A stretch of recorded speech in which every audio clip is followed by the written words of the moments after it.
He was 37. He was 24. Everything was about to change. The Married Woman and the Younger Man, a Forbidden Love Story. Part 1, The Quiet Life. Megan Harper loved her life in the way one loves a beautifully decorated room that never quite feels like home. She was 37 years old, the owner of a boutique interior design firm in Chicago called Harper & Company, and she lived in a 4-bedroom brownstone on a tree-lined street in Lincoln Park with her husband of 9 years, David. On paper, everything was perfect. David was a good man, everyone said so. He was a pediatric nurse at Northwestern Memorial. He cooked risotto on Sunday nights. He remembered her mother's birthday, and he had never once raised his voice at her in nearly a decade of marriage. He was kind, reliable, consistent, and present in all the ways that a husband was supposed to be present. And yet, Megan had started noticing it 3 years ago, around the time she turned 34. A strange, hollow ache that would settle in her chest on quiet evenings when David was on shift and the brownstone was so still she could hear the refrigerator humming. She would sit on the leather sectional with a glass of Sancerre and scroll through her phone, feeling the weight of her own life pressing down on her like a heavy sky. She loved David. She was certain of that. But love, she had begun to realize, was not the same thing as passion. Love was the foundation of a house, necessary, solid, dependable. What Megan was missing was not love. It was fire. It was the feeling of being seen, truly seen, in the most visceral and consuming way possible. She had never told anyone about this feeling. Not her sister, not her best friend, not her therapist. Because how do you explain to the world that your husband is wonderful and your life is beautiful and you are profoundly, inexplicably empty? The world did not have sympathy for that kind of ingratitude. So Megan carried the emptiness like a secret, tucked neatly beneath her cashmere sweaters and her perfectly applied lipstick, and she kept moving forward. It was on a cold Thursday evening in late January when it all began. David was at the hospital, working a double shift. Megan had come home from a client meeting, changed into sweatpants and an oversized Notre Dame sweatshirt, and settled onto the couch with her laptop. She wasn't sure why she downloaded the game, something called Starfield Realms, a multiplayer online role-playing game she had seen advertised during a commercial break. She had never been a gamer. She barely knew what an MMORPG was. But something about the idea of being someone else, somewhere else, for a few hours, appealed to her in a way she couldn't articulate. She created a character, a half-elfin healer named Seraphine, and entered the world of Eldritch. Within 20 minutes, she was completely lost. The map was enormous, the interface was confusing, and every time she tried to cast a healing spell, her character either stood still or ran headfirst into a group of enemy mobs and died instantly. "You're going to want to upgrade your staff before you go into the Thornwood," said a message in the chat window. Megan looked at the screen. The username was Kalestorm. "I have no idea what that means," she typed back. A pause. "Then, join my party. I'll show you." His character, a broad-shouldered warrior with a flaming greatsword, appeared on her screen and began leading her through the forest. He killed enemies she couldn't see coming, intercepted attacks she hadn't anticipated, and narrated his moves in the chat in a casual, sardonic voice that made her smile. "Ring your heels when I charge? No, not yet, now. Good. See? You're a natural." They played for 3 hours. When Megan finally logged off at midnight, she had leveled up 7 times and her fingers ached from unfamiliar button combinations. But she felt something she hadn't felt in months, alive. Alert. Stimulated. Present in a way that made the empty apartment feel almost irrelevant. She went to bed that night with her heart beating faster than it should have, and she told herself it was just the caffeine from the Diet Coke she had been sipping all evening. She did not tell herself that she was already looking forward to logging back in. Kalestorm's real name was Elliot. He told her on their 4th night of playing together, when they had finally graduated from the tutorial zones and were tackling their first dungeon together. She had asked him, half joking, whether his parents had actually named him Kale, because if so, it was the most aggressively gamer name she had ever heard. Elliot, he typed. Elliot Vance. 24. Chicago native, currently stuck in the worst lease in American history with a roommate who microwaves fish at 2 a.m. Megan stared at the screen. Chicago native. She was a Chicago girl too. She hadn't expected that. Megan, she typed back. 37. Also Chicago. No way. What neighborhood? Lincoln Park. Dude. I'm in Wicker Park. We're like 15 minutes apart. Something shifted in her chest, a small, involuntary flutter that she firmly attributed to the cold air coming from the vent above her laptop. There was nothing unusual about this. Two people who lived in the same city, who happened to meet in an online game, happened to discover they were neighbors. It was a coincidence. A coincidence with no particular meaning. She played with Elliot 3 nights a week after that. Sometimes 4. Always after David had left for his shift, when the house was dark and quiet and Megan could disappear into Eldritch without explaining what she was doing or why she seemed so restless lately. Their conversations in the chat grew longer and more personal. He told her about his major, graphic design at the Illinois Institute of Art, and his dream of eventually working as an art director at a gaming company. He told her about his parents, who had divorced when he was 12, and how his mother still sent him care packages full of homemade cookies and worry. He told her about his ex-girlfriend, Brianna, who had broken up with him 8 months prior because, in his words, she said I cared more about imaginary dragons than about her real feelings. Was she right? Megan had typed. Kind of, he admitted. But she could have just asked me to kill imaginary dragons with her instead of demanding I stop altogether. That's what I'm saying. Compromise exists. Megan laughed, really laughed, alone in her living room at 11 p.m., the kind of unrestrained laugh that David rarely provoked anymore. What about you? Elliot asked one night. Husband, kids, cats, the whole American dream package? Married, Megan said. No kids. One golden retriever who thinks he's a person. Smart dog. The smartest. She did not say anything else. The word married sat in the chat window like a stone at the bottom of a stream, still, quiet, doing its job of accurately describing the situation while carrying far more weight than its 3 syllables should allow. But Elliot didn't probe. He simply said, "Lucky guy," and moved on. Lucky guy. Megan looked at those 2 words and thought about David, David who was a good man, a responsible man, a man who would one day be a wonderful father if they ever decided to try for children, a man who had never made her feel unwanted or unloved. Lucky guy. And she thought, with a guilt that was swift and sharp, that she wasn't sure who was luckier. They exchanged numbers after 6 weeks of gaming together. It was Elliot who suggested it. Voice chat is better, he said. I can actually tell you where the enemies are instead of typing it out like a caveman. Megan hesitated. Hearing his voice felt like crossing a line she hadn't consciously drawn.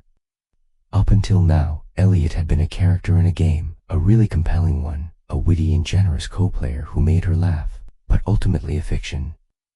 A fiction she could talk to without consequence. Giving him her phone number felt like giving him a piece of her real life. She gave it to him anyway. His voice on the phone was nothing like she expected. She had, if she was being honest with herself, imagined a certain gamer voice, soft, slightly nasally, perhaps with the faint cadence of someone who spent too much time indoors. Instead, Elliot's voice was warm and deep and animated, and it crackled with a restless energy that made every sentence sound like it was on the verge of becoming something more, a laugh, a revelation, an idea. You're not what I pictured, she said, and then immediately wished she hadn't, because it sounded flirtatious, and she was a married woman, and what was she doing? What did you picture? I don't know. Something quieter. I'm quiet, he said, in a voice that was decidedly not quiet. I'm extremely quiet. I'm the quietest person in any room I walk into. She laughed despite herself. Sure you are. I'm very humble too, for your information. I'm probably the humblest person you'll ever meet. You keep saying for your information like you're a character in a legal drama. Okay, wow. I see how it is. I open my home to you, I share my voice, and this is the thanks I get. Attacks on my verbal tics. She was grinning now, standing in her kitchen at 11 p.m. with her phone pressed to her ear, a glass of wine in her other hand, while David was at the hospital saving children's lives and the golden retriever snored softly on the kitchen rug. It was such a normal moment, and at the same time, it felt like the first crack in the glass. They talked that night for 2 hours. About the game, about their lives, about nothing and everything. Elliot told her about the time he accidentally set off the fire alarm in his dormitory while making instant ramen, and Megan told him about the time she got lost in Target for 3 hours and emerged with 17 items she hadn't planned to buy. He told her his favorite food was his grandmother's brisket, and she told him her favorite memory was of driving along Lake Michigan with her windows down when she was 22, before she knew who she was going to become. Do you still do that? He asked. Drive with your windows down? Sometimes. We should do that sometime. After the game, I mean. Like, if you're ever bored of killing dragons and want to actually hang out in the real world. The suggestion hung in the air for a moment. Maybe, Megan said, and her voice came out lighter than she felt. She went to bed that night and lay next to David, who was sleeping the deep, untroubled sleep of a man with a clear conscience, and she stared at the ceiling and thought about a 24-year-old named Elliot who microwaved fish at 2 a.m. and wanted to drive with his windows down. She told herself it was harmless. She was right, of course, or at least she believed she was. A young man and an older woman, united by a video game, agreeing to meet for coffee or a drive. What could be more innocent than that? But innocence, Megan was beginning to learn, is not a fixed state. It is a trajectory. And once you begin moving in a direction, it becomes increasingly difficult to pretend you never took the first step. They met in person for the first time on a Saturday afternoon in March. Megan had agonized over what to wear. This was absurd, she told herself repeatedly, while also selecting and discarding 4 different outfits in the span of 20 minutes. She was not going on a date. She was meeting a friend, a gaming friend, a chat friend, someone she had known for less than 2 months and had absolutely no romantic interest in. She settled on dark jeans, a navy blouse, and a camel-colored coat, and she told herself she looked nice but not too nice. They met at a coffee shop in Wicker Park called Brood Awakening, a name Elliot had clearly found hilarious when he suggested it. Megan arrived first and claimed a corner table near the window, where she could see the door. She checked her phone. She smoothed her hair. She drank half a glass of water in one nervous swallow. And then the door opened, and a young man walked in, and everything, absolutely everything, shifted. Elliot Vance was 24 years old, and he was, in a word, stunning. He was tall, about 6'1", with a lean, athletic build and dark hair that was slightly too long in a way that looked deliberately careless. His eyes were brown, with flecks of gold around the iris that caught the light when he moved his head. He was wearing a black hoodie, jeans, and scuffed Converse sneakers, and he carried himself with the loose-limbed confidence of someone who had never once in his life wondered whether he was good enough. He spotted her and his face broke into a wide, genuine grin, the kind of smile that seemed to fill the room. "Megan," he said, extending his hand. "That's me," she said, standing up, and as she shook his hand, she noticed 2 things simultaneously. 1, his hand was warm, and his grip was firm without being aggressive. And 2, he was younger than she had imagined, younger in a way that was both obvious and somehow still surprising, like a fact she had always known intellectually but was only now encountering emotionally. "You're way prettier than your avatar," Elliot said, sliding into the seat across from her. Seraphine was cute, but she had like zero curves. What's up with that? Megan felt heat rise to her cheeks. The game's character creator has limitations. Sure. I'm sure you just couldn't figure out how to give her a better figure. Very believable. She laughed, but it came out shakier than she intended, and she took a sip of her water to cover it. They talked for 3 hours. The conversation flowed with the ease that Megan had not experienced since she could not remember when. He talked about his designs, showing her sketches on his phone, and she found herself genuinely interested in the way he thought about color and form and visual storytelling. He asked about her work, and she found herself describing her projects with an enthusiasm she usually reserved for client presentations.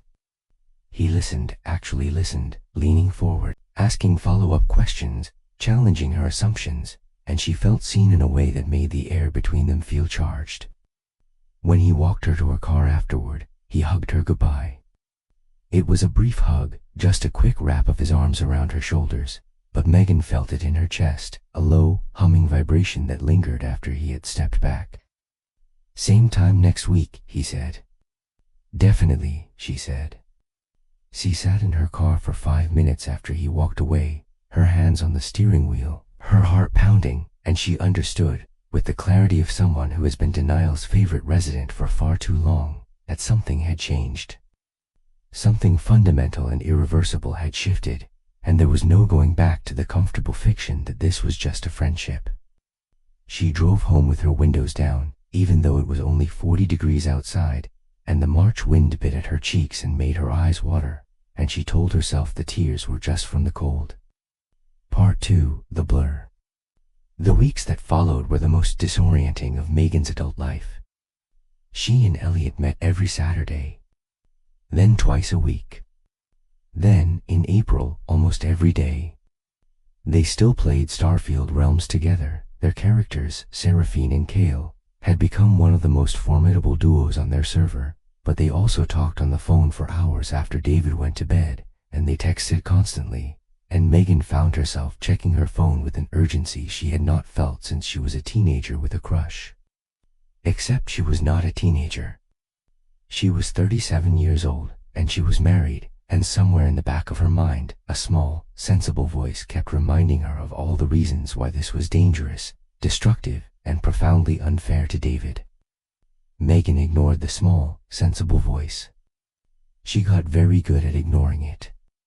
The Saturday meetings became the center of her world. She would spend hours preparing, not just choosing an outfit but doing her makeup carefully, paying attention to the details she had once reserved for important client meetings and now lavished on a coffee date with a 24-year-old. Elliot would meet her at Brood Awakening, or at a park near his apartment, or at a bookstore in Logan Square where they would sit in the graphic design section and he would show her his latest project while she marveled at the sharpness of his creative instincts. "What do you actually think?" he asked one afternoon, turning his laptop toward her. He was working on a poster campaign for a fictional environmental nonprofit, and the design was breathtaking, bold, colorful, with a sense of movement and urgency that made Megan want to stand up and do something. "I think you're going to be famous," she said. "Like actually famous. Not just internet famous. Real famous." He smiled, not the big, expansive grin she had grown used to, but a smaller, more private smile that seemed to belong to a different version of him. "Thanks, Megan. That means a lot, coming from you." Their eyes met and held, and for a moment the coffee shop around them, the grinding of espresso machines, the murmur of conversation, the Indian music playing from overhead speakers, all of it faded to white noise. Elliot's gaze was steady and warm and direct, and Megan felt herself leaning into it the way a plant leans toward the sun, helplessly and completely. "Elliot," she said softly. He didn't look away. "Yeah?" She didn't know what she was going to say. She had no script for this moment, no contingency plan, no carefully rehearsed deflection. She opened her mouth and nothing came out. Elliot reached across the table and covered her hand with his. His skin was warm. His fingers were long and slightly rough, the fingers of an artist who spent hours every day drawing and erasing and redrawing. He didn't say anything. He just held her hand, and in that touch was everything that words could not hold: the electricity, the danger, the impossibility, and the absolute, irrevocable truth that they both felt it.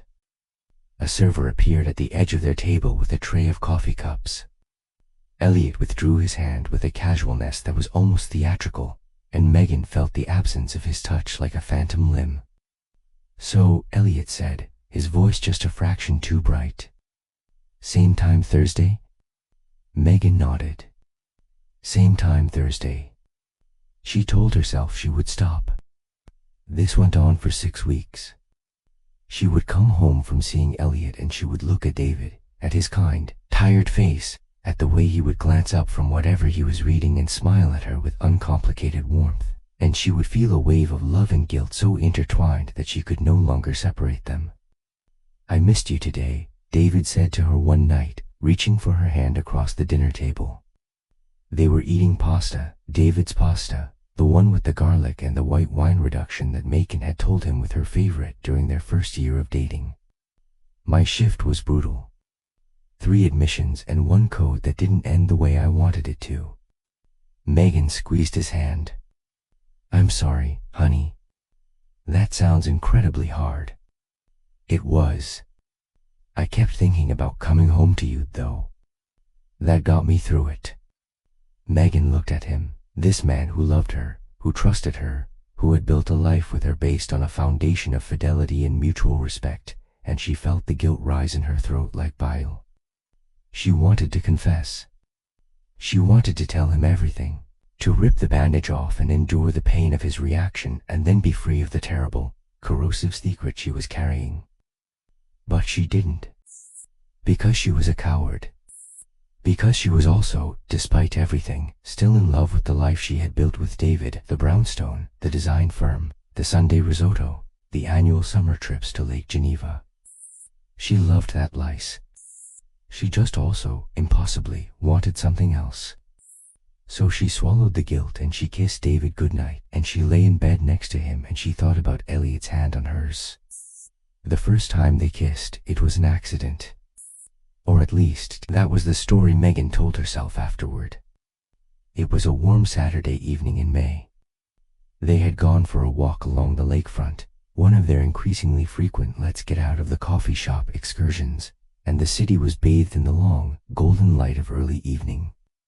Chicago in May was at its most generous. The trees along the lake were fully leaved, the joggers were out and forth, and the air smelled like cut grass and water and possibility. They had been talking about something, she couldn't remember what, when Elliot stopped walking and turned to face her. "Megan," he said. "What?" "I have to tell you something." Her heart clenched. "Okay. I've been meaning to say this for a while, and I know the situation is complicated, and I don't want to make anything harder for you than it already is, but I can't keep pretending that this is just friendship. Because it's not. Not for me. It's never been just friendship." Megan stared at him. The lake breeze was pushing her hair across her face, but she didn't move to fix it. She couldn't move. She was aware of every sound around her, the waves against the breakwater, a child's laughter from somewhere behind them, the distant thrum of traffic on Lakeshore Drive, and yet it all felt impossibly distant, like she was hearing it through a wall. "Elliot," she whispered. "I know you're married. I know I'm 24 and you're 37 and none of this makes sense on paper. But I feel what I feel and I can't turn it off, and I needed you to know." The world tilted. That was the only way Megan could describe it. The world, which had been flat and predictable and safe, tilted on its axis and suddenly everything looked different, sharper, brighter, more dangerous, more alive. She kissed him. She didn't plan it. She didn't decide to do it. She simply leaned forward and pressed her lips to his, and in that moment, every carefully constructed wall she had built between them crumbled like wet paper. His kiss was gentle and searching and uncertain, a question more than an answer. Megan deepened it without thinking, her hand rising to cup his jaw, her fingers brushing against the slight stubble on his chin. He tasted like the coffee they had shared an hour earlier, and beneath that, something warm and distinctly him. When they broke apart, Elliot was looking at her with an expression she had never seen on his face before, wonder, mixed with something that looked almost like fear. "Wow," he said quietly. Megan closed her eyes. "I shouldn't have done that." "I disagree. Elliot, I'm married. I know. I can't just, this isn't simple. I know that too." She opened her eyes and looked at him, this beautiful, impossible, 24-year-old man who had walked into her life through a video game and was now standing in front of her on a lakefront path, his eyes bright, his lips slightly parted, looking at her like she was the most extraordinary thing he had ever seen. "What are we doing?" she asked. "I don't know," he said. "But whatever it is, I don't want to stop." They crossed every line over the course of the next 3 months. The encounter started as long, lingering hugs goodbye, hugs that lasted 30 seconds longer than they should have, hugs during which their bodies pressed together in ways that were no longer ambiguous. Then the hugs became kisses, passionate, breathless kisses against her car, against a tree in the park, against the wall of the stairwell in his apartment building. Then the kisses became more. Megan lost track of how many times she drove to Elliot's apartment on the pretense of just talking and stayed until 2 or 3 in the morning, her clothes scattered across his floor, her body tangled in his sheets, her mind full of nothing but the overwhelming, disorienting sensation of being wanted with an intensity she had forgotten existed. He was attentive and generous and surprisingly tender. He would trace the lines of her body with his fingertips and tell her she was beautiful. Not "you're beautiful" in a casual, reflective way, but "you're beautiful" with a specificity and sincerity that made her feel seen in a way David never had. He noticed the small things, the scar on her left knee from a childhood bicycle accident, the way she always tucked her hair behind her left ear when she was nervous, the sound she made when she was trying not to cry.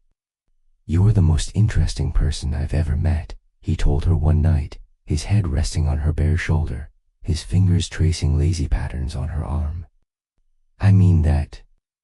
You're not like anyone else. You're only 24. You haven't met that many people. Maybe. But I've met enough to know." Megan turned her head and looked at him, at his profile in the dim light, the strong line of his nose, the curve of his mouth, the dark lashes against his cheek. He was impossibly young. He was also, she was beginning to realize, one of the most genuine people she had ever known. "Tell me about your girlfriend," she said. The question came out before she could stop it. It was the first time she had acknowledged that she knew about the girlfriend, a girl named Yenna who Elliot had mentioned once, in passing, months ago, and whom Megan had filed away in a locked drawer in her mind and tried very hard to forget about. Elliot went still. "What?" "The girl you're with. Yenna. Tell me about her." He propped himself up on one elbow. In the darkness, his expression was unreadable.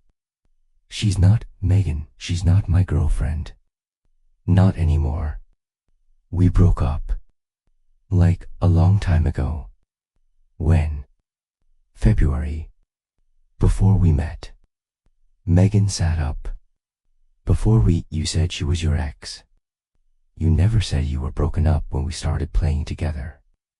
It wasn't relevant." "It was absolutely relevant, Elliot." He ran a hand through his hair.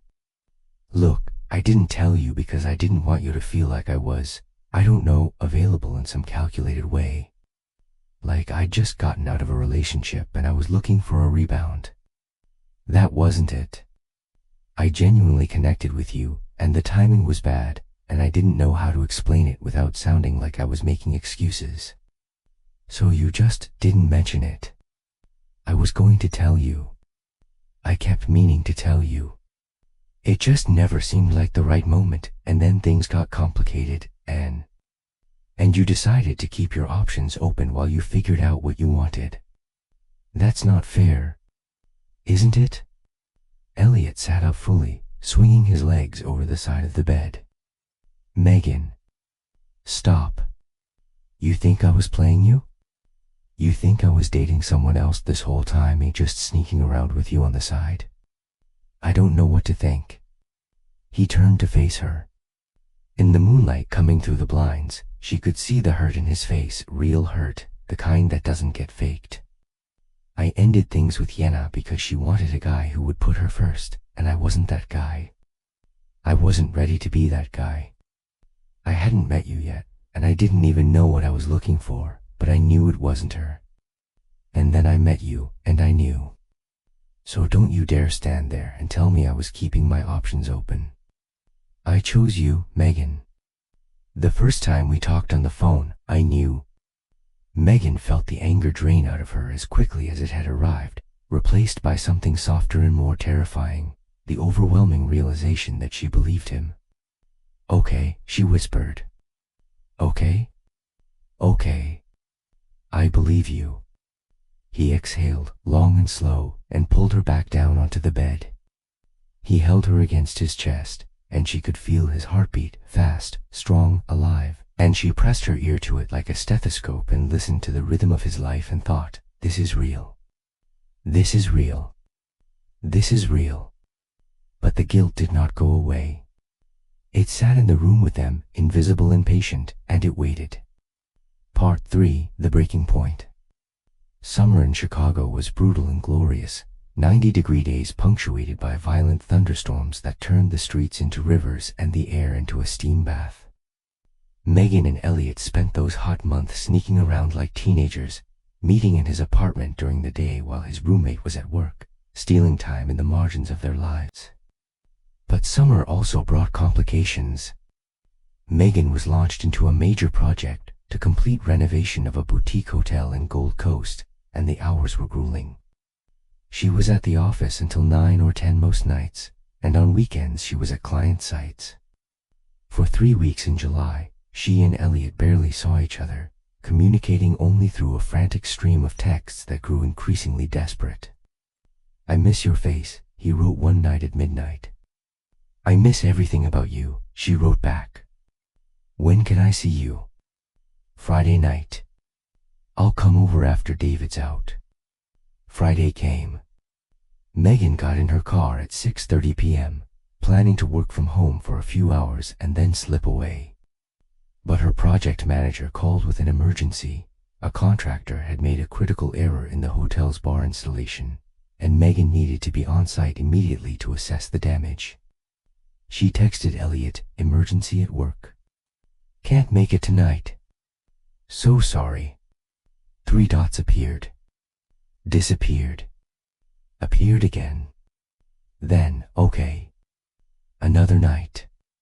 I'm sorry. I hate this. Me too. But the Friday night cancellations became a pattern. Megan would commit, and then some crisis would intervene, and Elliot would be understanding, always patient, always telling her it was fine. But she could feel the distance growing in the spaces between his texts, in the new formality of his language, in the way he no longer called her just to hear her voice. The first real fight happened in August. Megan had finally managed to get away, a Saturday afternoon, David's shift at the hospital, 2 or 3 hours of stolen time. She arrived at Elliot's apartment with flowers, sunflowers, his favorite, and the ingredients for a pasta dish she wanted to make for him, and she found him sitting on the couch with his laptop, looking at something on the screen. Hey, she said, her arms full of grocery bags. I brought. Who's Jason? Megan stopped. What? Elliot turned the laptop toward her. On the screen was her Facebook page, her actual, real Facebook page, the one she barely used but kept active because her business required it. And on the page, in a comment on a photo she had posted 3 days earlier of her firm's latest project, was a message from a man named Jason. Beautiful work, Megan. Always loved seeing what you create. Hope you're well. Jason Chen. Her college boyfriend. The one she had dated for 2 years before David, the one who had broken her heart in a way she had never fully recovered from, the one she had reconnected with at a networking event 6 months ago and had exchanged a few polite messages with since then. Jason, who had commented beautiful work on her photo, and who had been in her thoughts more than she cared to admit during those long, restless nights before Elliot. Elliot's face was a mask. Who's Jason? Someone from my past. Your past? Yes. From college. He commented on my photo. That's all. Why does he sign his comments with J? Like you two have some kind of private language? Elliot, don't. It's nothing. It's nothing that a guy's commenting always loved seeing what you create on your page. It's nothing that you're clearly still in contact with someone from your past who clearly still has feelings for you. We're not in contact. We exchanged a few professional messages. And you didn't think that was worth mentioning to me? Megan set the grocery bags on the counter with more force than necessary. What exactly would I have said? Hey Elliot, an old flame from college commented on my Facebook. Should I be worried? Because that's insane. You know that's insane. I'm not the one hiding my Facebook relationship status, Megan. The words hit her like a slap. She stared at him. What? I've been thinking about that for a while, he said, his voice low. You're on Facebook and you're friends with David, but your relationship status, it's hidden. Private. You could be single for all anyone knows. I am married, Elliot. I have a husband. What am I supposed to do? Post married to David Harper and then have people ask why there's a 24-year-old guy in my DMs? I'm not asking you to announce us to the world. Then what are you asking? He stood up and walked to the window. For a long moment he was silent, his back to her, looking out at the tree-lined street below. I'm asking to not be a secret, he said quietly. I'm asking to matter. Something broke in Megan's chest. She walked to him and put her hand on his shoulder, and he turned and pulled her into his arms, and they stood there in the late afternoon light, holding each other, and neither of them said anything because there was nothing to say that would make it better. She was a married woman. He was a 24-year-old man. They were standing in his apartment in Wicker Park, holding each other like lovers in a wartime film, knowing that their time together was borrowed and that eventually the bill would come due. I need time, Megan said finally. I know that's not what you want to hear, but I can't just. I have a business, I have a marriage, I have a life. I can't just blow it up on a whim. Who said anything about a whim? Elliot. I'm not asking you to blow anything up. I'm just asking you to figure out what you want. Because right now, Megan, I don't think you know. And until you do, I'm just the guy you're seeing when your husband isn't home. The words were brutal and true, and Megan had no answer for them. She left his apartment that evening without making the pasta. She drove home in the dark, her hands shaking on the wheel, and when she walked through the front door, David was there. He had come home early, and he looked up from the couch and smiled and said, Hey, you. How was your day? And Megan stood in the foyer of the beautiful brownstone she had spent years decorating, in the life she had spent years building, and she felt the two halves of her world pressing against each other like tectonic plates, and she did not know which one was going to crack. Part 4, The Fall. September brought in reckoning. Megan had been avoiding Elliot for 2 weeks. Not entirely, they still texted, still played Starfield Realms together, still talked on the phone occasionally, but she had cancelled 3 Saturday meetings in a row, citing work emergencies that were only partially fabricated. The hotel renovation was at a critical phase, and she was working 16-hour days, and she told herself that the distance was temporary, that she just needed to get through the project, and then she would have time to think. But Elliot was not a problem she could work around. He was a truth she could not outrun.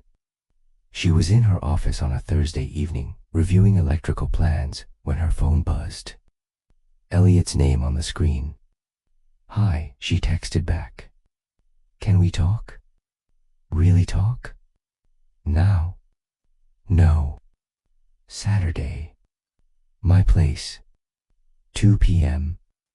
I need to tell you something, and I need you to hear it in person. Megan's heart rate spiked. Okay. Is everything okay? I'll see you Saturday.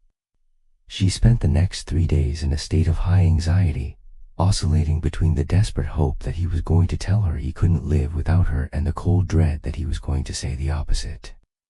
Saturday arrived. She drove to Wicker Park with the radio on, listening to nothing, her stomach in a knot. When she walked into Elliot's apartment, she knew immediately that something was wrong. He was sitting on the couch, and she searched for the word diminished. The easy confidence that was his hallmark was gone, replaced by something closed and careful. Close the door, he said. She did. I've been offered a job, he said. In Austin, Texas. It's a 6-month contract, potentially longer if I do well.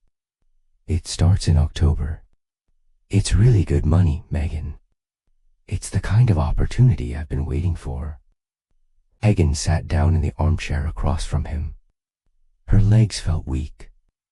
That's great, she said, and her voice sounded strange to her own ears, like it was coming from somewhere far away. Elliot, that's really great. Congratulations. Don't do that. Don't do what? Don't be gracious. Not right now. Not when we're both thinking about what this means. Megan pressed her palms together. Her hands were trembling. What does this mean? It means I'm leaving in 2 weeks. And it means that whatever we've been doing, this thing between us, I think we need to decide if it's real or if it's just been a way for both of us to avoid our actual lives. It's real, she said immediately. Elliot, of course it's real. Then what is it? Because you keep telling me you need time, and I've been giving you time, and in the meantime, I'm watching my best months, my best years, get swallowed up by a married woman who can't decide if she wants to be with me or with her husband. That's not fair. You're right. It's not fair. None of this is fair. But I'm not the one who walked into this with a wedding ring on, Megan. That was your choice. And I'm not blaming you for it. I know I was a willing participant, but I can't do this anymore. Not the way it's been. Not the in-between. I need to know where I stand, and if I can't stand next to you, then I need to walk away. Megan felt tears burning behind her eyes. She had not cried in front of him before, not once in 2 years, and she felt the pressure building in her chest, a grief so enormous it threatened to swallow her whole. I love you, she said. The words fell out of her like stones, unexpected even to herself. She had not planned to say them. She had not even known she was going to say them until they were out of her mouth, hanging in the air between them like a struck bell. Elliot went very still. You what? I love you. She was crying now, the tears spilling down her cheeks in a way she couldn't control. I love you, and I hate that I love you, and I know it's not fair to David, and I know it's not fair to you, and I know everything about this is a disaster, but I love you, Elliot. I love you more than I've loved anything in my life, and it terrifies me, and I don't know what to do. He crossed the room in 2 steps and pulled her out of the armchair and into his arms, and he held her while she sobbed against his chest, his hand cradling the back of her head, his voice murmuring in her ear, I love you too. I've loved you since the first night we played that stupid game together. I love you, Megan. I love you. They stayed like that for a long time. When she finally pulled back and wiped her eyes, Elliot held her face in his hands and looked at her with a steadiness that anchored her. Come with me, he said. What? To Austin. Come with me. Leave David. Leave the firm, you can consult remotely, you told me that yourself. Leave all of it and come with me. Megan stared at him. Elliot, I can't just, my whole life is here. My business, my marriage, my home, my dog. Your dog can come. Dogs are portable. This isn't a joke. I'm not joking. I'm completely serious. Megan, I'm asking you to choose. Not in some abstract, someday in the future way. Right now. Today. Twos. She closed her eyes. Behind her lids, she saw David's face as his patient, trustworthy, slightly boring face. She saw the brownstone, with its white crown moldings and its built-in bookshelves and its backyard garden she had spent 2 summers landscaping.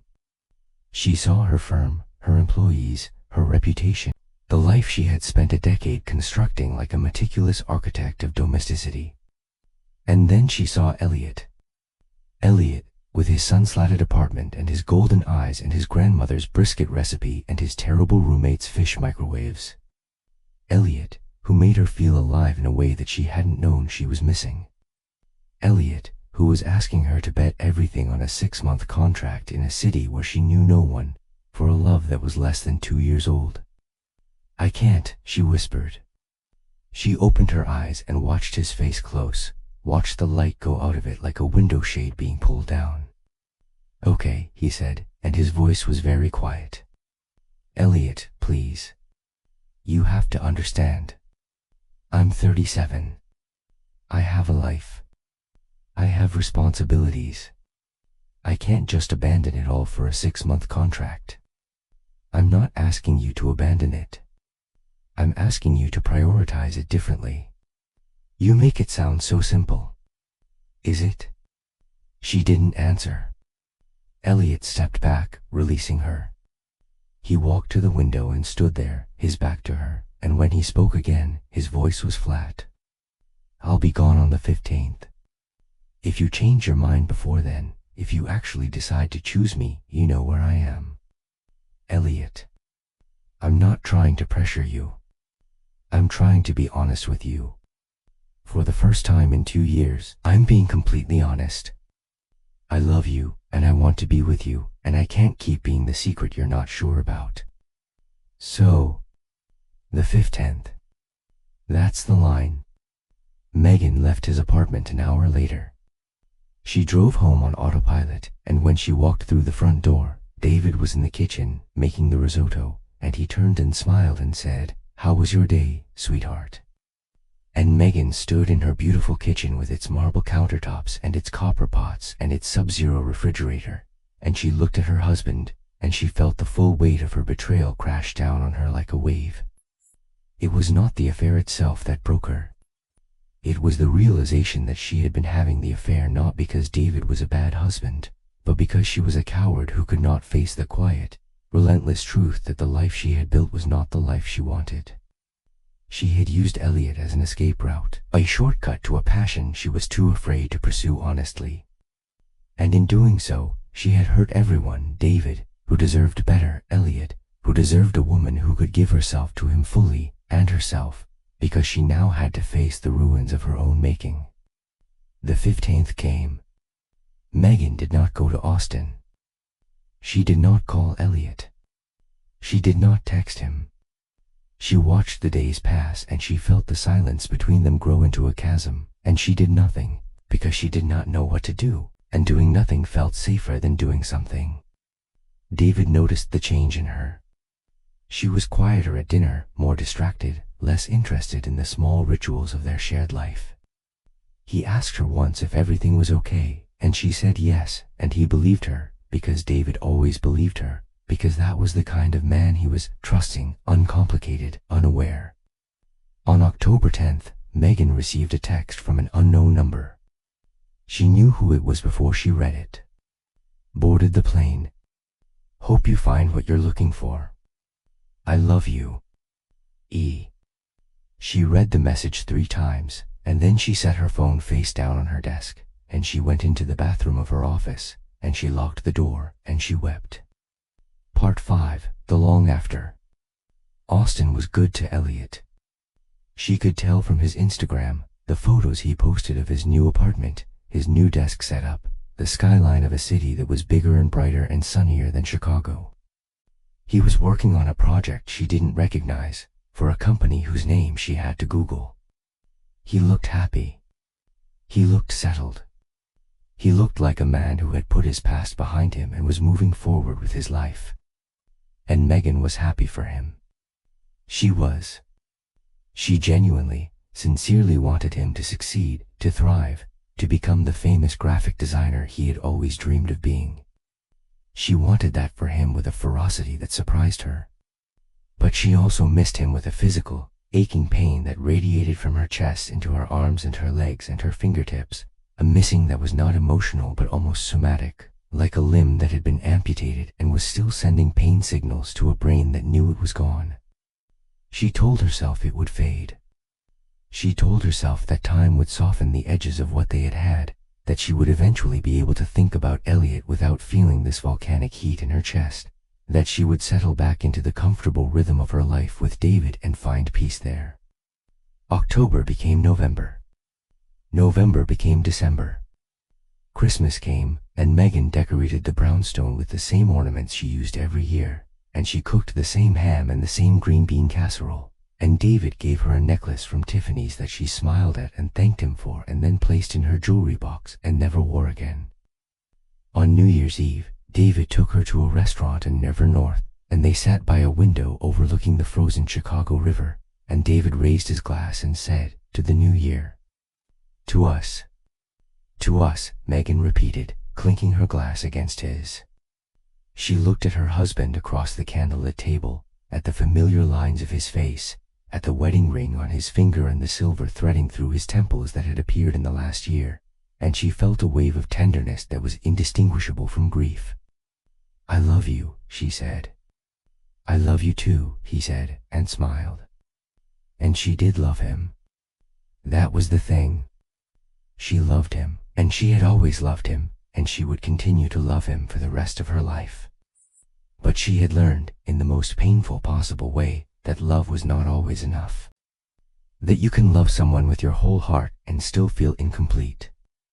That fidelity and passion and tenderness and desire are not the same thing, and that a life built on only the first three can still feel like a house with a cracked foundation.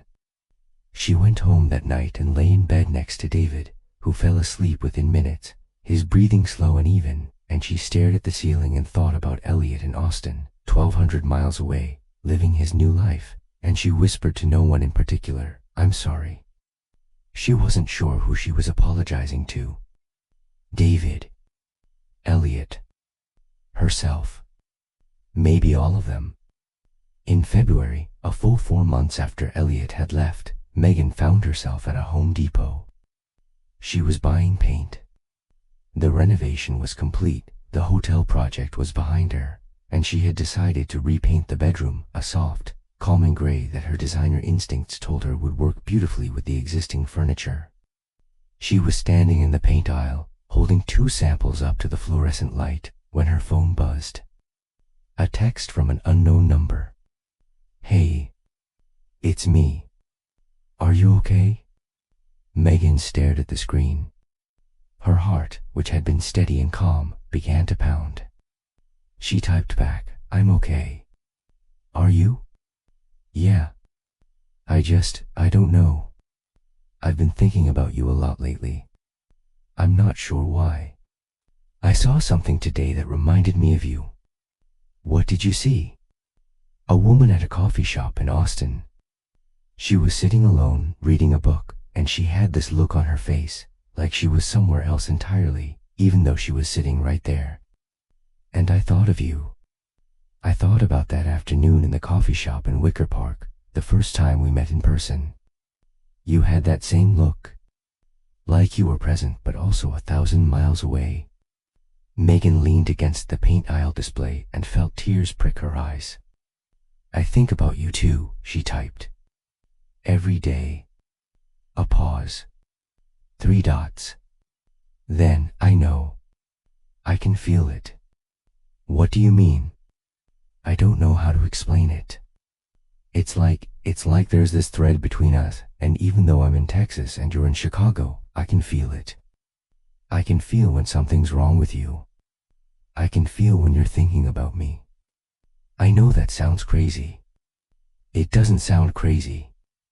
I dreamed about you last night. We were driving with the windows down. You had your hand out the window, catching the wind. And you were laughing. I've never seen you laugh like that, like all the weight was gone. Megan pressed her phone against her forehead and closed her eyes. "I miss you," she typed. "I miss you too. God, Megan, I miss you so much. We can't do this. I know. I mean it. I can't keep doing this to David. I can't keep doing this to myself. I know. I'm sorry. I shouldn't have texted. No. Don't apologize. I'm glad you did." Another pause. Longer this time. Then, "Are you happy?" Megan looked at the question for a long time. Happy? Was she happy? She had a beautiful home, a successful career, a husband who loved her, a golden retriever who slept at the foot of her bed. She had every material comfort, every external marker of a life well lived. "Not entirely," she typed. "But I'm trying to be. That's more honest than most people get. What about you? Are you happy? In Austin? The job is great. The city is amazing. The weather is so much better than Chicago, it's almost offensive. But I'm not whole. I'm not going to pretend I am. I left part of myself in Chicago, Megan. I left it with you." Megan set the paint samples down on the shelf and walked out of the store. She got in her car and sat there in the parking lot, her hands on the wheel, her phone dark in her lap, and she made a decision. She was going to tell David everything. Not because she expected him to forgive her. Not because she thought the truth would fix anything. But because she could not continue to live in the house of cards she had built, and the only way out was through. She owed him the truth, even if the truth destroyed them. She drove home. She sat in the driveway for 20 minutes, watching the sun set behind the houses on her street, casting long orange shadows across the well-manicured lawns. She thought about the life she was about to dismantle. The Sunday risotto, the Lake Geneva summers, the quiet Tuesday nights when David would read aloud to her from whatever medical thriller he was currently obsessed with. The future they had planned, the children they had talked about having, the retirement they had imagined in some small coastal town where the air smelled like salt. She walked inside. David was on the couch with the golden retriever, watching a Bulls game. He looked up and smiled when she came in. "Hey," he said. "How was the paint run?" Megan sat down across from him. The dog lifted his head, sniffed the air, and rested his chin back on his paws. "David," she said, "I need to tell you something." He muted the television. "What's wrong?" And then, for the first time in 2 years, Megan told the truth. It took her 45 minutes.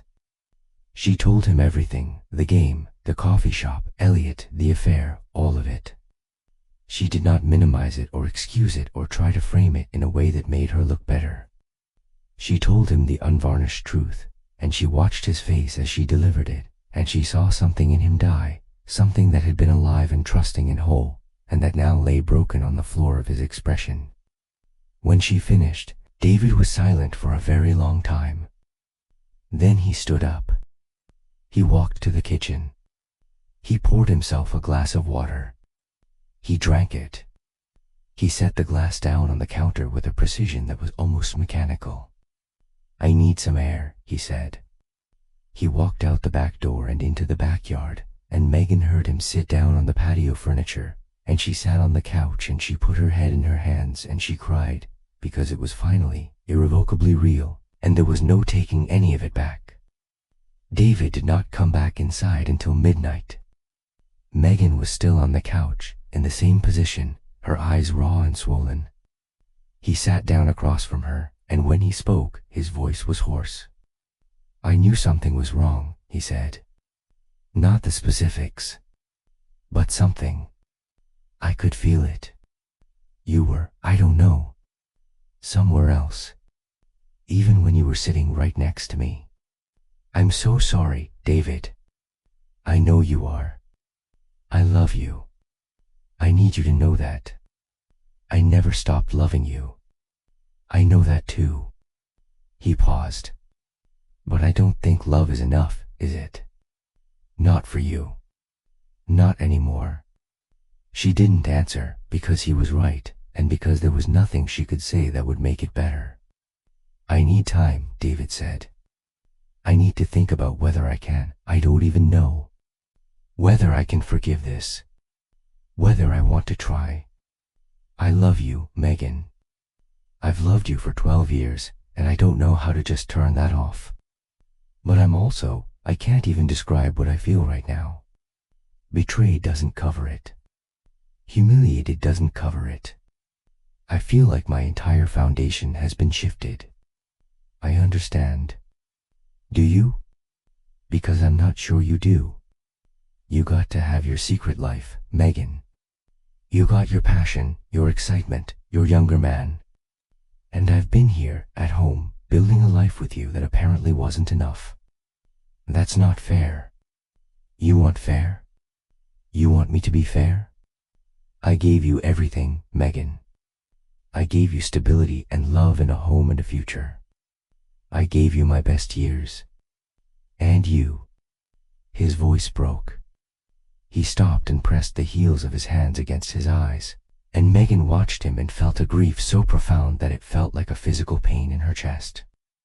I'm sorry, she said. I know those words don't fix anything. But I am. David stood up. I'm going to stay with my brother for a while. I need space. I'll call you. He walked to the bedroom and began packing a bag. Megan listened to the sound of the zippers and the rustle of fabric, and she thought about how strange it was that a life, a whole shared life, could be packed into 2 suitcases and a duffel bag. When David left, he paused at the front door. He didn't look at her. He just said, I hope you figure out what you want, Megan. I really do. The door closed behind him. The dog lifted his head and whimpered softly. Megan sat alone in the living room of her beautiful brownstone, and for the first time in months, she felt something other than guilt or passion or longing. She felt free. Not happy. Not relieved. Not unburdened in any simple way. But free. Free in the way that a person is free when they have finally dropped a weight they have been carrying for so long they forgot what their shoulders felt like without it. Part 6. The Rebuilding. The weeks that followed David's departure were the loneliest of Megan's life. She went to work. She came home. She ate dinner alone at the kitchen island, sometimes just a piece of toast or a bowl of cereal, because cooking for one felt like an admission of failure. She took the dog for long walks through the neighborhood, and she would look at the houses on her street, the warm lights in the windows, the cars in the driveways, the evidence of families and marriages and lives that were presumably intact, and she would wonder how many of them were as broken as hers.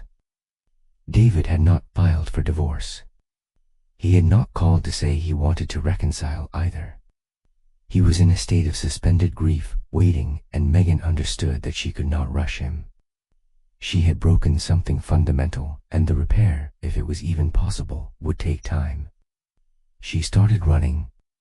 She had never been a runner. She had always disliked it, found it tedious and punishing. But now, in the empty evenings after work, she found herself putting on her sneakers and running along the lake, and she discovered that the physical exhaustion was a kind of antidote to the emotional exhaustion. Her legs would burn and her lungs would ache and her mind would go quiet in a way that felt almost meditative. She also started playing Starfield Realms again. Not with Elliot. She didn't have the courage to reach out to him, and he had not reached out to her since that day in the parking lot when he texted from the airport. She played alone, with strangers, and she found that the familiar mechanics of the game, the quests, the combat, the leveling up, provided a structure that her life currently lacked. She was a healer in a party of strangers, keeping them alive in a world of dragons and magic, and for a few hours each night, she didn't have to think about David or Elliot or the wreckage of her marriage. She thought about them constantly.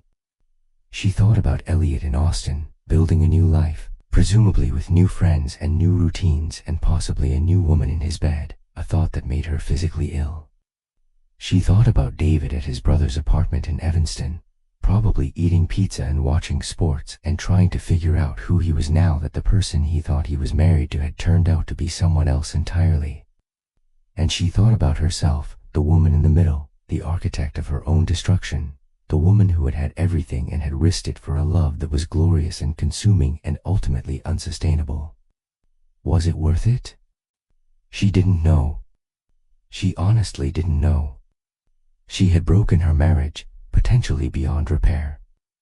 She had hurt a man who had given her nothing but love and fidelity. She had risked her reputation, her home, her sense of herself as a good and decent person. And in exchange, she had experienced 2 years of the most intense, transformative passion of her life. She had felt seen and wanted and alive in a way that she suspected many people went their entire lives without experiencing. That had to count for something, didn't it? She called her sister, Claire, in March. It was the first time she had told anyone outside the marriage about what had happened. Claire listened without interrupting, and when Megan finished, Claire said, "Oh, Meg. I know. What are you going to do?" "I don't know. I don't know anything anymore." "Do you still love him?" "The younger guy?" "Yes. God, yes. I love him so much it's like living with a low-grade fever. It's always there. It's never gone." "And David?"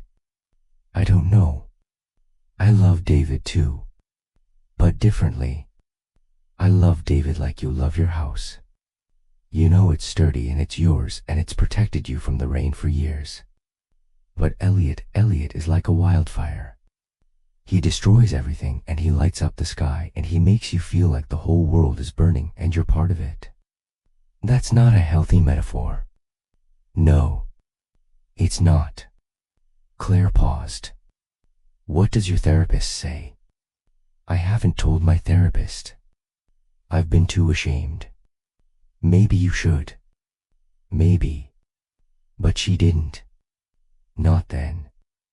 She was still carrying the shame like a stone in her pocket, taking it out and holding it sometimes when she was alone, feeling its weight, reminding herself that she had done this, that this was real, that the consequences of her actions were not abstractions but a husband living with his brother and a younger man 1,200 miles away and a woman sitting alone in a brownstone wondering what her life had become. April brought a turning point. Megan was in her office late on a Wednesday evening, finalizing a proposal for a new project, when her email pinged with a message from an address she did not recognize. She opened it, expecting a spam message or a client communication. It was from Elliot. The subject line was blank. The body of the email was 3 sentences. "I got the full-time job. The one I was hoping for. I wanted you to be the first to know. E." Megan read the email 6 times. She did not know what to feel. He had wanted her to be the first to know, not his mother, not his roommate, not a single one of his new colleagues in Austin, but her. The married woman he had left behind in Chicago. The woman who had broken his heart by not choosing him. She typed a response. Deleted it. Typed another. Deleted that too. Finally, she settled on, "Congratulations. I'm so proud of you. You deserve this." She hit send, and the weight of those 4 words felt enormous, an acknowledgement of what they had been, a blessing for what he was becoming, and a goodbye that was also a thank you. But she could not leave it at that. For 3 hours after sending the email, she paced around her office, and then she sat at her desk, and then she stood at the window looking out at the Chicago skyline, and then she sat back down and typed, "Can I call you?" She hit send before she could talk herself out of it. His response came in 4 minutes, "Yes." She dialed. He answered on the first ring. "Hey," he said, and his voice was warm, deep, animated, flooded through the phone and into her ear and down through her body, as she closed her eyes and let it wash over her. "Hey," she said. They talked for 2 hours. They talked about his new job, a junior art director position at a gaming company called Meridian Interactive, working on a new fantasy RPG that was going to be, he promised, the most visually stunning game of the decade. They talked about his apartment. He had moved to a better one, a one-bedroom with a view of the Colorado River. They talked about the weather in Austin and the restaurant he had found that made the best brisket in the state and the girl from his office who kept trying to get him to go hiking on weekends. Megan listened to all of it, and she felt joy and grief in equal measure, joy that he was thriving, grief that she was not there to share it. "What about you?" he asked. "How are things?" "David moved out." "Sort of. We're in this limbo. He's at his brother's. We talk, but only about logistics. I don't know where it's going. And the rest? Work. Life. Work is good. I won a design award last month. A small one, but still. I ran a 5K last weekend, first one ever. I hated every second of it. I'm already signed up for another one." He laughed, and the sound of it, genuine, unguarded, warm, made her chest ache. "You're doing all right," he said. "You're figuring it out." "I don't feel like I'm figuring it out. I feel like I'm just surviving. Day to day. That's still figuring it out. Trust me. I spent the first 3 months in Austin convinced I had made the biggest mistake of my life. I missed you so much I could barely function. I almost bought a plane ticket home 6 different times. Why didn't you? Because you told me to go. And because I knew that if I came back and things didn't change, it would be worse. For both of us." Megan leaned back in her chair. Outside her office window, Chicago was settling into the blue-purple dusk of early evening, the lights in the skyscrapers beginning to flicker on like earthbound stars. "Do you regret it?" she asked. "Leaving?" "No," he said, without hesitation. "Because if I hadn't left, I would never have gotten this job. And this job is incredible. It's everything I wanted. So no, I don't regret it. But you regret me. I don't regret you either. Megan, I could never regret you. You were the best thing that ever happened to me. You made me feel like I mattered. You saw me, really saw me, and you made me believe I was capable of more than I thought. How could I regret that?" Megan pressed her hand against her chest, feeling her heart thudding beneath her palm. "I think about you every day," she said. "I think about what would have happened if I had gone with you." "So do I. But you wouldn't take me back now. Would you?" A long silence. She could hear him breathing on the other end of the line, slow, deliberate breaths, like a man steeling himself. "I don't know," he said finally. "I want to say yes. I want to say that if you showed up at my door tomorrow, I would take you in my arms and never let you go. And part of me, the biggest part of me, would do exactly that. But there's also a part of me that learned something from this. That learned I can't be someone's secret. I can't be someone's side story. I need to be someone's main character. And I don't know if you can do that for me. I don't know if anyone can. I want to try. You should try with David first. He's the one who's still there. He's the one who has the right."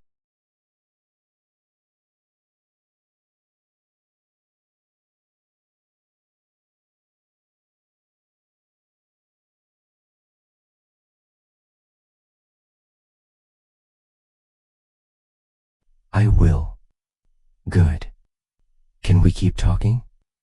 Not like this, not this. Just talking. As friends." "I'd like that," Elliot said. "I'd like that a lot." Part 7. The Choice. May arrived in Chicago like a benediction. The trees along the lake burst into leaf overnight, transforming the gray winter branches into walls of vivid green. The air warmed. The days lengthened. And Megan began the slow, painful work of trying to repair what she had broken. She called David on a Sunday afternoon. He answered on the third ring. "Hi," she said. Can we talk? Like actual talk. Not logistics. A pause. Sure. What do you want to talk about? Not on the phone. Can I come over? To your brother's? Another pause, longer this time. Okay. Come over. She drove to Evanston with the windows down, letting the spring air pour through the car. And when she arrived at the modest two-bedroom apartment where David was currently living, she sat on his couch, a couch that was clearly too small for a grown man of 6'2", and she looked at her husband and she said, I want to try. Really try. Not because I'm not responsible for what happened, I am. But because I love you, and I believe we can build something new. Something different. Something real. David looked at her for a long moment. He had lost weight in the 4 months since she told him the truth. His face was thinner, more angular, and there were shadows under his eyes that she had never noticed before. I don't know how to trust you anymore, he said. I know. I don't know how to look at you and not think about what you did. I know. I love you, he said, and his voice cracked on the word, but I'm so angry.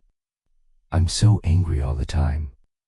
I wake up in the middle of the night and I'm furious. I go to work and I think about it and I'm furious. I see a couple holding hands on the street and I think about it and I'm furious.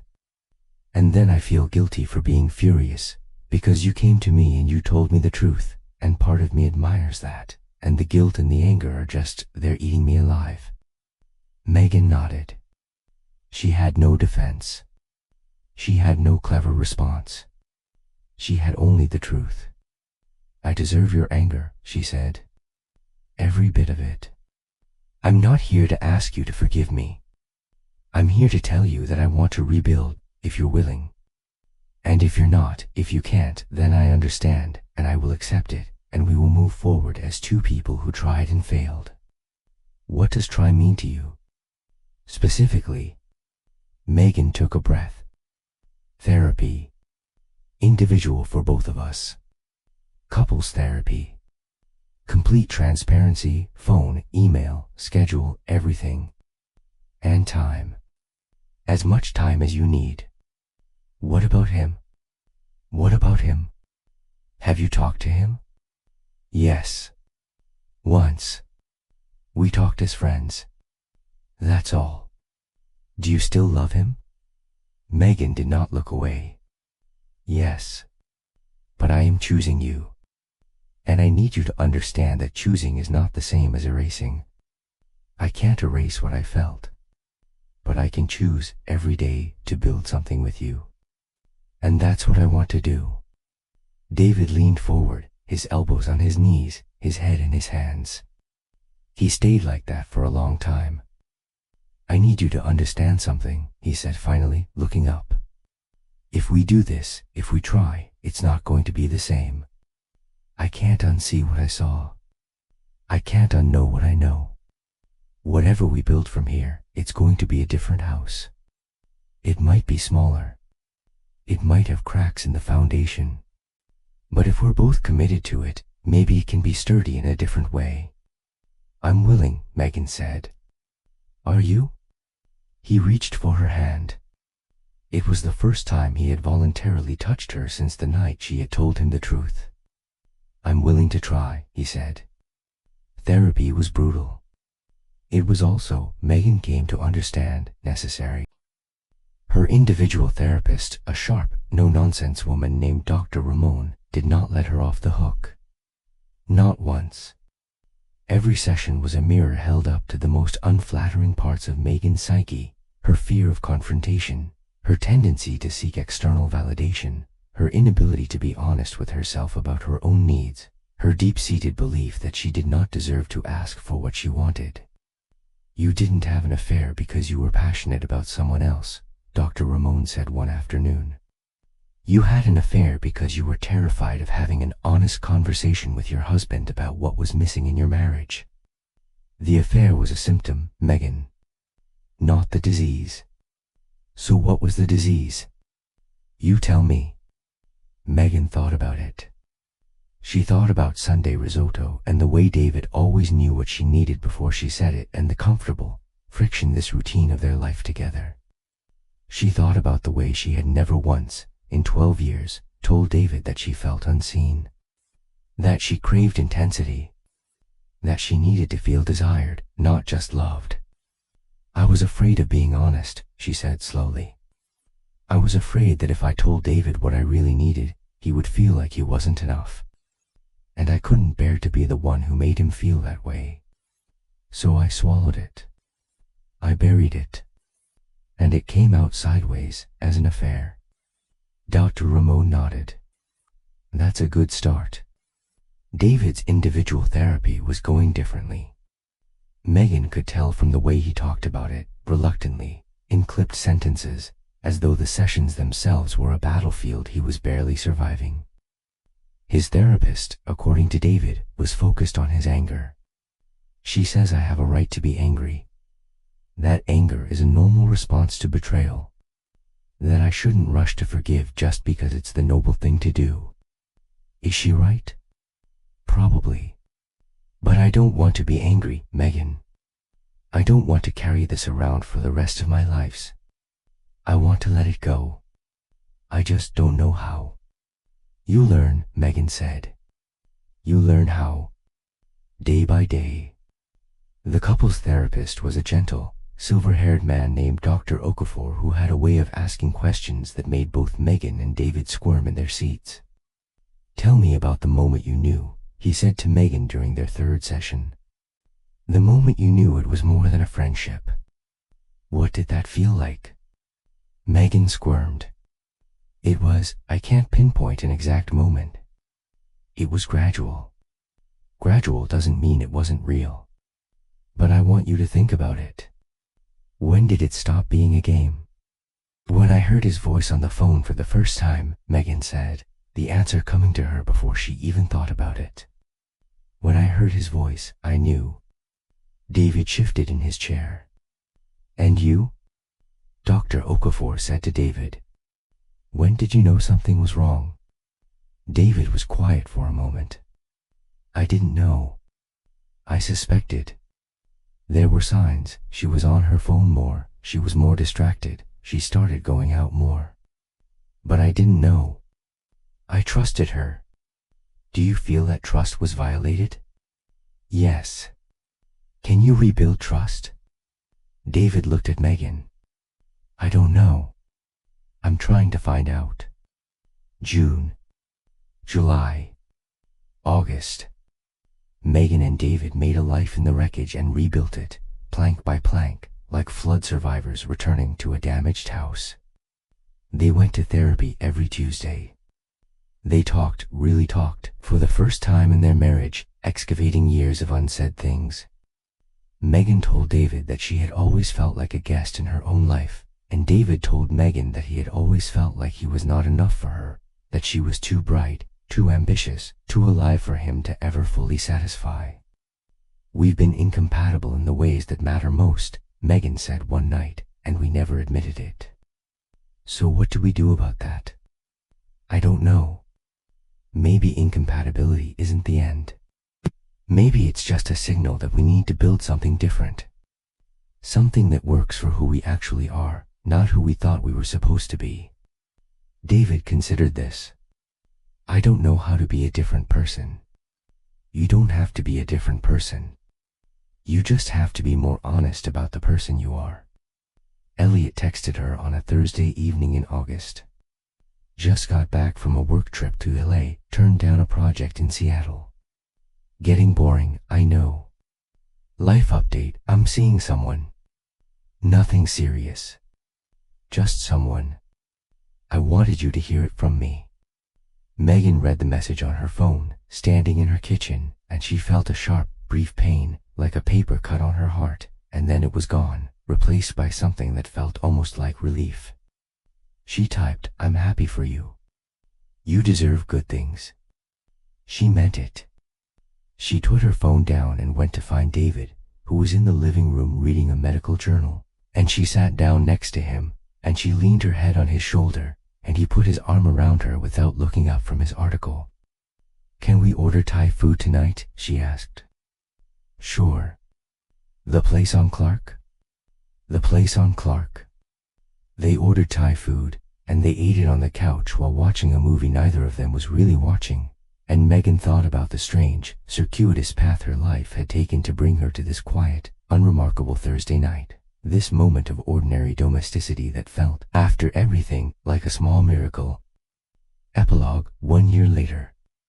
Megan ran her first half marathon on a bright Sunday in September. It was the most difficult physical challenge she had ever undertaken. Her legs burned at mile 6. Her lungs ached at mile 10. At mile 12, she was fairly certain she was going to die.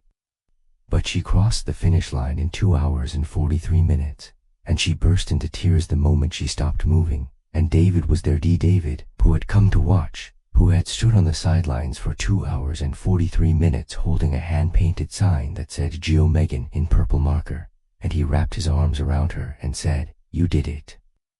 You did it. She did it." Later that afternoon, after a long bath and a nap and a meal that consisted primarily of pasta and bread and red wine, Megan sat on the back patio of the brownstone with her laptop open, composing an email. David was inside, cooking, not risotto, but a new recipe he'd found, a spicy sausage and kale dish that was entirely unlike anything he had ever made before. The email was to Elliot. She wrote, "I ran a half marathon today. My legs are destroyed and I'm fairly certain I've permanently damaged at least 3 organs, but I finished. David was there at the finish line, and I cried, and I realized something. I'm happy. Not perfect happy. Not fairy tale happy. But real happy. The kind of happy that you build with your own 2 hands, one boring, ordinary, beautiful day at a time. I want you to know that what we had was real. It was the most real thing I've ever experienced. And I'm grateful for it, not in spite of what it cost me, but including what it cost me. Because the cost is what taught me what I was really missing. And now I have it. Different from what I expected. Smaller and quieter and harder one. But mine. I hope you're happy too. I hope you know how much you mattered. I hope you find someone who can be your main character, because you deserve that. You deserve someone who chooses you first. I'm choosing David. And for the first time in my life, I'm not wondering if I chose wrong." She read it over. She hesitated. And then she hit send, and the email disappeared into the digital ether, carrying with it the last residue of a love story that had burned through her life like a wildfire and left behind, in its ashes, the hard and fragile seeds of something new. She closed the laptop. The September evening was warm and soft, the air perfumed with the roses she had planted in the backyard in April. Roses she had never had the patience for before, roses that required attention and care and the willingness to wait for something to bloom. David came out with 2 glasses of wine and sat down next to her. "What are you thinking about?" he asked.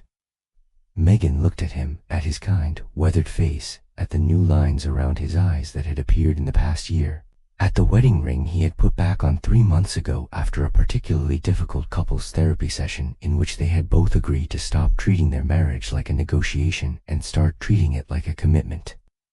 "I'm thinking," she said, "that I'm exactly where I'm supposed to be." He smiled and handed her a glass of wine, and they sat together on the patio as the sun set over Chicago, painting the sky in shades of amber and rose, and neither of them said anything, because sometimes the most important things in life are said not with words, but with the quiet, daily act of showing up for each other, again and again, even when, especially when, it is hard. A second beginning. The following spring, Megan and David took a trip. It was not the Lake Geneva trip they had taken every summer for 9 years. This was something else. David had suggested Portugal, Lisbon, and Megan had looked at him with genuine surprise. "You hate hot weather," she said. "I know," he said. "I'm trying new things." So they went to Lisbon in April, and they wandered through the Alfama district with its winding cobblestone streets.